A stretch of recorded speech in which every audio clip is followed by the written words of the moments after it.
E meus queridos, aqui é o professor Alexandre Sostag de Física e estamos continuando o estudo da dilatação. Enfim, recordando de aulas passadas, né? Para quem não lembra, galera, dá uma olhada no link da descrição abaixo que tu vai ver a nossa aula de introdução ao estudo da dilatação, não é isso? Galera, na construção civil é comum, né, nós deixarmos juntas de dilatação. Essa ripa de madeira aí é um espaço para as coisas dilatarem, né? Em geral, quando tem trinca, né, uma calçada trincando, geralmente você tem o que? Falta de espaço, né? Uma das possibilidades é o que? Foi a dilatação ali, né? Que o material amontoou no outro e acabou, pá, trincando, né? Nós temos na dilatação três coeficientes, o alfa, o beta e o gama, não é assim? O alfa é o coeficiente da dilatação linear, beta é o coeficiente de dilatação superficial e o gama é o coeficiente de dilatação volumétrica, não é isso? E nós combinamos que esses coeficientes, né, dependem das moléculas, das molequinhas lá dentro do material. O que nós temos que compreender é o seguinte, o primeiro lance de extrema relevância para a gente, hein?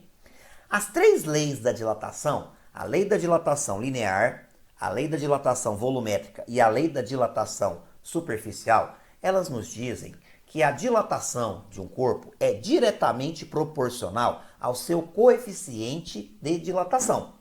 Então, quanto maior for o alfa, o beta ou o gama do material, nós vamos observar que o corpo tende a crescer mais caso você aqueça ele e o corpo tende a encolher mais caso você o esfrie. Então, o coeficiente de dilatação ele é diretamente proporcional à dilatação que o corpo vai sofrer.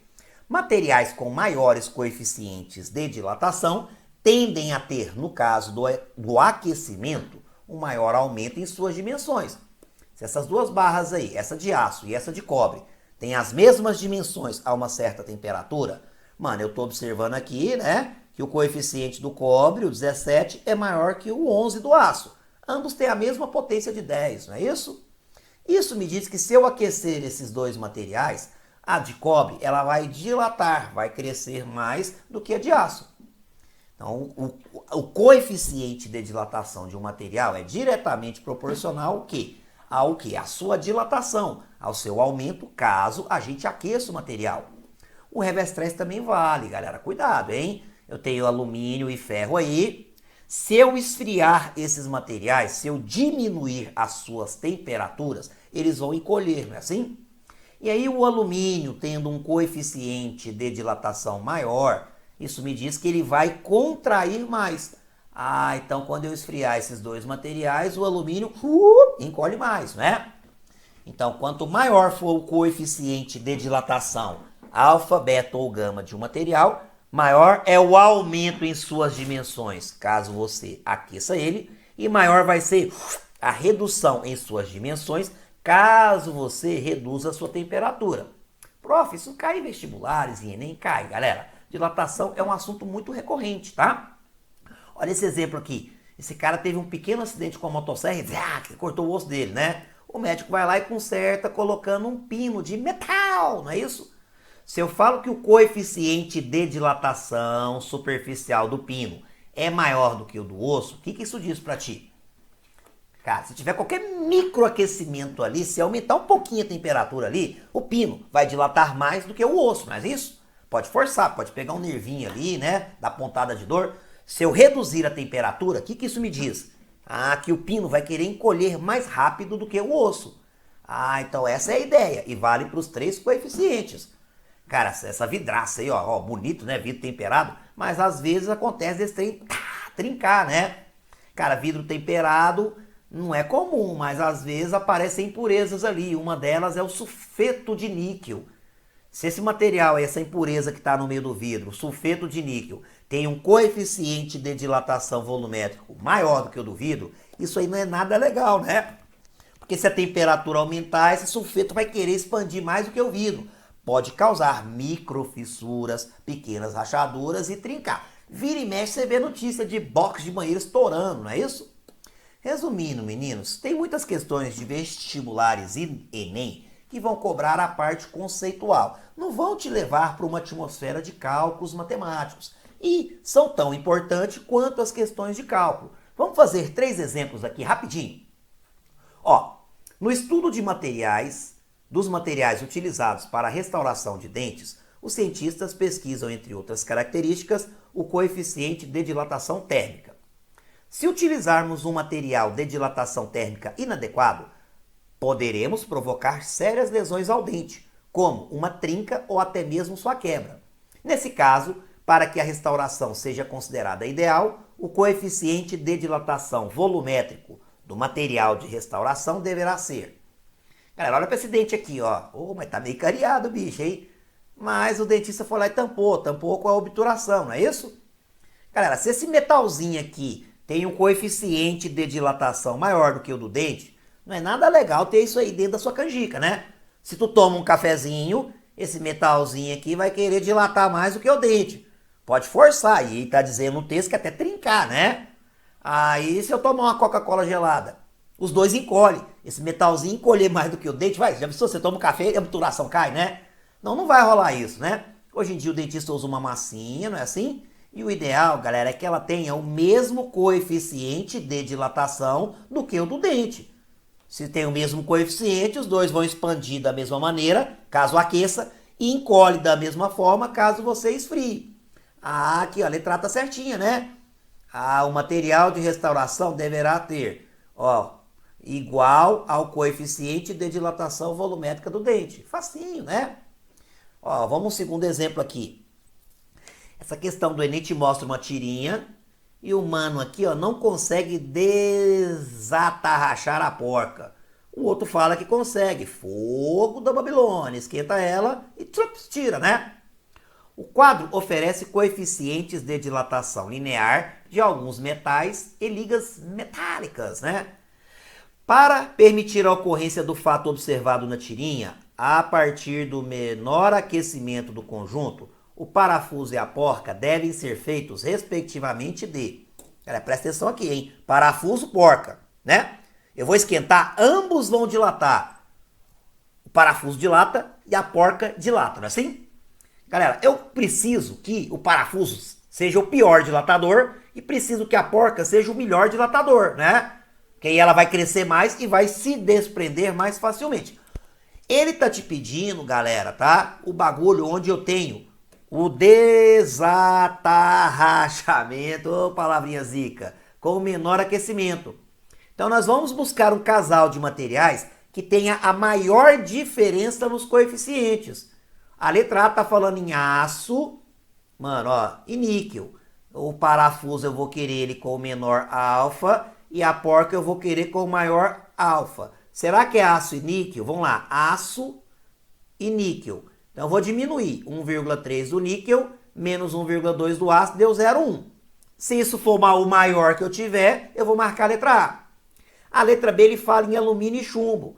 Vai lá no alumínio, que é 2,4, e o chumbo 2,9. Diminui. 2,4, 2,9 menos 2,4 deu 0,5. Tá maior que a letra A. Por enquanto eu iria marcar a letra B. A letra C está dizendo platina e chumbo. Eu vou lá na platina, que é 0,9, e o chumbo 2,9. 2,9 menos 0,9 tá dando 2. Cara, tá bem maior, né? Cara, por enquanto vamos de letra C. É onde se desprenderia mais facilmente. Letra D, ouro e latão. Cadê o ouro aqui, ó? Vai lá no ouro. O ouro é 1,4, o latão 1,8. Então, 1,8 menos 1,4 é 0,4. Tá perdendo da letra C. A letra E fala em cobre e bronze. Você vai lá no cobre, que é 1,7, é um bronze 1,8. 1,8 menos 1,7 está dando 0,1. A maior diferença aqui, galera, tá dando, ó, na letra C, não é assim? É. Se for desses dois materiais, eu tenho a porca sendo o melhor dilatador possível e o parafuso com o pior. É onde ele iria se afrouxar mais facilmente. Galera, um cenário também muito comum, que a gente vê em muitos dispositivos, é a lâmina bimetálica. O próprio nome te diz, uma lâmina bi. Bi o quê? Ué, dois metais, não é assim? Quando eu tenho uma lâmina bimetálica com metais diferentes, galera, um metal, se for melhor dilatador do que o outro, isso causa um efeito dessa lâmina, caso ser aquecida ou esfriada, de entortar, empenar. Isso é interessante em alguns dispositivos. Quando nós fazemos o aquecimento de uma lâmina bimetálica, fogo da Babilônia, né? Se fossem os mesmos coeficientes, os dois iriam crescer junto. A lâmina continuaria reta, né? Mas não é isso que acontece não, viu, pai? Por quê, professor? Eu estou te mostrando na sua tela que o cobre é um melhor dilatador. Prof, então se eu esquentar o cobre vai ter que ficar maior. Vai, mas os dois estão grudados, só tem um jeito. É essa lâmina empenando, entortando. Então sempre que eu aqueço uma lâmina bimetálica, ela vai empenar. Como que ela empena? Cara, pensa você fazendo essa curva aqui, ó. Quem faz a curva por fora, na parte vermelha, vai percorrer mais distância do que quem faz a curva por dentro, na parte azul. A sua interpretação aqui é que a parte vermelha está maior do que a parte azul. É porque a parte vermelha é a parte do cobre, que tem o maior coeficiente. Ele vai dilatar mais. Então, galera, quando nós fazemos o aquecimento de uma lâmina bimetálica, ela vai entortar, ela vai se encurvar, tá? E ela se encurva, empena, entorta de tal maneira que o material de maior coeficiente fica na parte de fora da curva. Cara, em termostatos é muito útil isso. No ferro de passar roupa é comum tu escutar. Vocês não passam roupa porque vocês é riquinho, né? Aí quando você vai passar roupa, você escuta o ferro dando tec, tec, tec, né? A eletricidade passa por um caminho. E parte desse caminho é uma lâmina bimetálica. Se esquentar além de um certo ponto, essa lâmina entorta, empena e o circuito abre. Para de passar a eletricidade. Aí tipo o ferro desliga. Aí esfria, a lâmina desentorta, ela encosta, fecha o circuito de novo e volta a passar a eletricidade. Então num ferro de passar roupa, por exemplo, existe um termostato que fica fazendo o ferro. Desliga, liga, desliga, liga. E é um dispositivo simplesinho, que é a lâmina bimetálica. A mesma parada vale se você esfriar, porém você tem que ter coerência. Se essa lâmina é feita de dois materiais, ó, o aço e cobre, e eu tô vendo que o cobre é um melhor dilatador, quando eu esfriar, vou esfriar isso aqui, se os dois fossem do mesmo material, iria encolher da mesma forma, não é? Iria encolher junto. Porém, não é isso que acontece, né, galera? Quando eu esfriar essa lâmina, o cobre agora vai encolher mais. Professor, se ele vai encolher mais, ele vai ficar menor, não vai? Ele fica menor, aí ele fica na parte de dentro da curva.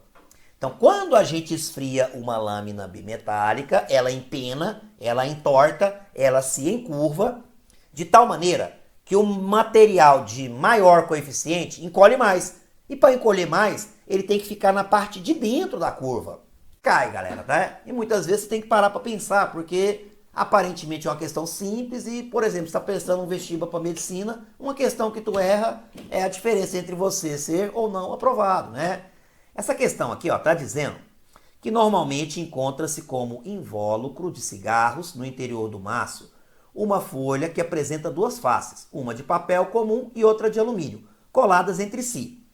Se pegarmos essa folha dupla e aproximarmos cuidadosamente de uma fonte de calor, o que observamos em relação à dilatação da folha? Para pensar, filhão. A folha é papel e, o quê? O alumínio. Põe na sua cabeça que os metais são bons dilatadores, não é assim?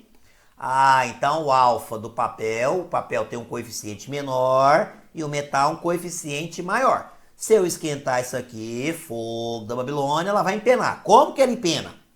Tu tem que estar ligado que o metal vai ficar maior. Ele vai dilatar mais, vai ficar maior e não vai dilatar os dois do mesmo tamanho, né? O metal vai ficar maior. Para ele ficar maior, ele fica na parte de fora da curva, não é assim? Agora, galera, qual que é a alternativa que você vai marcar? Aqui precisa da sua perspectiva, né? Imagina você aqui de cima fazendo essa curva. Tu vai fazer a curva pro lado do azul, que é o papel, ou a curva pro lado do vermelho, que é o cigarro, galera? Aqui, você nessa perspectiva vindo de cima, ela entortou pro lado esquerdo desse cara, né? Ela entortou pro lado do papel, não é assim? Então a folha curva-se para o lado do papel. Meus lindinhos, para finalizar a conversa, existe uma relação entre os coeficientes de dilatação, né? Quando a gente vai usar, né, dilatação no comprimento, nós usamos o coeficiente alfa, não é isso? Porém, cenários que tem área, galera, ó, a gente pensa, né, em comprimento e largura. A gente usa o coeficiente beta, não é assim? Num cálculo de área, galera, ele tem comprimento e largura, então é tipo dois fatores. Tipo, o trem fica duas vezes maior. Então, o coeficiente beta, ele é duas vezes o alfa. Então, às vezes, é exercício de área, você precisa do coeficiente beta, mas ele te dá o alfa. Sossega. É só você pegar o alfa e multiplicar por 2 que você tem o coeficiente beta, tá? Em situações de volume, aí a gente usa o coeficiente gama. Esse é o desgama, né? Nunca tá do jeito que eu quero, né? Numa situação de volume, galera, é tipo 3D. Você vai ter comprimento, largura e altura, não é isso? Ah, então é 3, né? O coeficiente gama é 3 vezes o coeficiente alfa. Então, às vezes, é problema de volume. Você precisa do coeficiente gama e o cara vai lá e te dá o alfa. Relaxa. Se você pegar o alfa e multiplicar ele por 3, tu tem o coeficiente gama. E se tu pegar o alfa e multiplicar por 2, você tem o coeficiente beta. Facinho, né, galera? Enfim, meus queridos, bons estudos e nas próximas aulas continuamos com a dilatação. Aquele abraço.